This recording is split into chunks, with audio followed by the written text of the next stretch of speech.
You're listening to the Kotham Rito podcast by Spiritual Bulletin. আপনাকে স্বাগত জানাই spiritual বুলেটিনের এই পবিত্র কথামৃত অডিও যাত্রায়। আজ আমরা শ্রী শ্রী রামকৃষ্ণ কথামৃতের গভীরে একটু ডুব দেব। হ্যাঁ, আজকে আমরা যেটা বেছে নিয়েছি সেটা হলো প্রথম ভাগ, 10ম পরিচ্ছেদ। ঠিক, সময়টা দক্ষিণেশ্বরে বিকেল গড়িয়ে আসছে, ভক্তরা বেশিরভাগ চলে গেছেন। একদম। ঠাকুরের সঙ্গে তখন আছেন মাস্টার মশাই মহেন্দ্রনাথ গুপ্ত আর নরেন্দ্রনাথ, তরুণ নরেন্দ্রনাথ। তো আমাদের আজকের এই আলোচনাটা চেষ্টা করবে ওই মুহূর্তগুলোর ভেতরের কথা, চরিত্রগুলোর টানাপোড়েন আর ঠাকুরের শেখানোর কিছু ধরন বুঝতে, তাই না? ঠিক তাই। পরিচ্ছেদটা শুরুই হচ্ছে একটা বেশ শান্ত ঘরোয়া ছবি দিয়ে। ঠাকুরকে খুব কাছে পাওয়া যায় এখানে, তার প্রিয় কিছু শিষ্যের সঙ্গে আলাপে। হ্যাঁ, ওই পুকুর পাড়ের দৃশ্যটা দিয়ে শুরু হচ্ছে, যেখানে একটা বেশ ইন্টারেস্টিং কথা হয়। ঠিক। ভক্তরা চলে যাওয়ার পর ঠাকুর তো নরেনকে ডাকছেন, বলছেন আরো ঘন ঘন আসতে। আর সেখানেই ওই ঘরোয়া উপমাটা ব্যবহার করছেন, তাই না? বেশ মজার। হ্যাঁ, করছেন তো। নরেনকে বলছেন, দেখ, আর একটু বেশি বেশি আসবি, সবে নতুন আসছিস কিনা। প্রথম আলাপের পর নতুন সকলেই ঘন ঘন আসে, যেমন নতুন পতি। শুনে নরেন আর মাস্টারমশাই দুজনেই তো হেসে ফেলেন। হ্যাঁ, আর নরেনের উত্তরটাও দেখুন কেমন সহজ।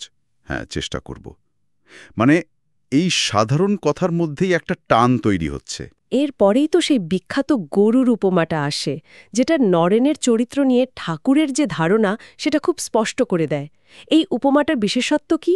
দেখুন, ঠাকুর মাস্টারমশাইকে বলছেন, যেমন অভিজ্ঞ চাষিরা গরু চেনার সময় লেজে হাত দিয়ে দেখে। হ্যাঁ, যে গরু তিরিং বিরিং করে লাফায় সেটাই তেজি।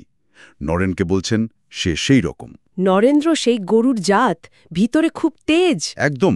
আর অন্যদিকে যারা দুর্বল তাদের বলছেন চিড়ের ফলা, কোনো ভেতরে জোর নেই আর কি। আচ্ছা, এই তুলনাটা কিন্তু খুব গুরুত্বপূর্ণ। ঠাকুর ওই ভেতরের তেজটাকেই খুঁজছেন। এটাই তার শিষ্য তৈরির একটা মূল সূত্র। খুব গুরুত্বপূর্ণ কথা। এই ঘটনার পর তো পরিবেশটা একটু বদলায়, সন্ধ্যা নামে, আরতি হয়। তখন মাস্টারের মনের অবস্থাটা কেমন? আরতির পর মাস্টারমশাই নরেনের সাথে পরিচিত হচ্ছেন।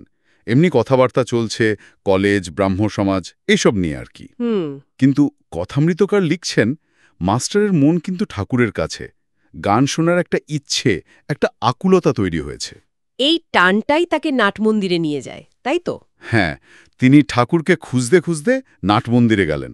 সেই সন্ধ্যার নাটমন্দিরের বর্ধনাটাও বেশ মনে রাখার মতো। কেমন ছিল পরিবেশটা? মা কালীর মন্দিরের পাশে যে বিরাট নাটমন্দির, সেখানে তখন অল্প আলো জ্বলছে, একটা আলো আঁধারি মতো পরিবেশ। ও, সেখানেই মাস্টারমশাই একটু ইতস্তত করে গানের অনুরোধটা করলেন। আজ আর কি গান হবে? ঠাকুর প্রথমে রাজি হলেন না। প্রথমে বললেন না, কিন্তু প্রায় সাথে সাথেই একটা বিকল্প দিলেন। বললেন, তবে এক করো। কি? আমি বললামের বাড়ি কলকাতায় যাব, তুমি যেও, সেখানে গান হবে। ঠিকানাটাও বলে দিলেন, বলরাম বসু, বোসপাড়ায় বাড়ি। তার সম্পর্কটা এবার দক্ষিণেশ্বরের গণ্ডি পেরিয়ে কলকাতার দিকেও এগোচ্ছে। এটা তো একটা বড় ব্যাপার। অবশ্যই, এটা একটা উল্লেখযোগ্য মোড়। এরপর নাটমন্দিরেই পায়চারি করতে করতে ঠাকুর মাস্টারমশাইকে একটা প্রশ্ন করলেন। খুব সরল কিন্তু গভীর প্রশ্ন। হ্যাঁ, সেই প্রশ্নটা একেবারে চমকে দেওয়ার মতো। নিজের সম্পর্কেই জানতে চাইছেন। আচ্ছা, তোমায় একটা কথা জিজ্ঞাসা করি, আমাকে তোমার কি বোধ হয়? তোমার কি বোধ হয় আমার কয়ানা জ্ঞান হয়েছে? মাস্টারমশাই তো প্রথমে আনা শব্দটা ওই পরিমাণটা ঠিক বুঝতে পারেননি। হ্যাঁ, তখনকার দিনের হিসেবে আর কি 16 আনা পূর্ণ। তো উনি প্রথমে একটু দ্বিধায় ছিলেন, কিন্তু তারপর যা বললেন। কি বললেন? বললেন যে এমন জ্ঞান, এমন ভক্তি, বিশ্বাস, বৈরাগ্য, উদার ভাব তিনি আর কোথাও দেখেননি। বাহ! ঠাকুর কি বললেন শুনে? ঠাকুর কেবল হাসলেন। এই হাসির অনেক হতে পারে, তাই না? হয়তো নিজের অবস্থা নিয়ে উদাসীনতা, বা শিষ্যের উপলব্ধি দেখে আনন্দ। সত্যি, একই সঙ্গে ঠাকুরের সরলতা আর মাস্টারের গভীর শ্রদ্ধা দুটোই ফুটে উঠছে। এরপর তো মাস্টারমশাই বিদায় নিলেন, কিন্তু আবার ফিরে এলেন কেন? হ্যাঁ, তিনি সদর ফটক পর্যন্ত গিয়েও যেন ফিরে এলেন। একটা টান অনুভব করছিলেন বোধহয়। ফিরে এসে কি দেখলেন? দেখলেন এক আশ্চর্য দৃশ্য। নাট মন্দিরের ওই আলো আধারিতে ঠাকুর একা পায়চারি করছেন। কথামৃতকার লিখছেন না, যেন পশুরাজ অরণ্য মধ্যে আপন মনে একাকী বিচরণ করিতেছেন। ঠিক, আত্মারাম সিংহ একলা থাকতে একলা বেড়াতে ভালোবাসে, অনপেক্ষ। ঠাকুরের এই নিঃসঙ্গ আত্মমগ্ন রূপটা এখানে ধরা পড়েছে। কিন্তু এই গধীর নির্জনতার পাশেই আবার তার খুব প্র্যাকটিক্যাল দিকটাও দেখলাম, যখন মাস্টারমশাই বলরাম বসুর বাড়ি যাওয়া নিয়ে একটু ইতস্তত করছেন। একদম। মাস্টার বললেন যে বলরামবাবু তো বড় লোক, তার মতো সাধারণ লোক গেলে যদি ঢুকতে না দেয়, এই রকম একটা সংকোচ আর কি। হ্যাঁ, স্বাভাবিক। ঠাকুর দেখুন সঙ্গে সঙ্গে কত সহজ সমাধান দিলেন। বললেন, না গো, তা কেন, তুমি আমার নাম করবে। বলবে তার কাছে যাব, তাহলেই কেউ আমার কাছে নিয়ে আসবে।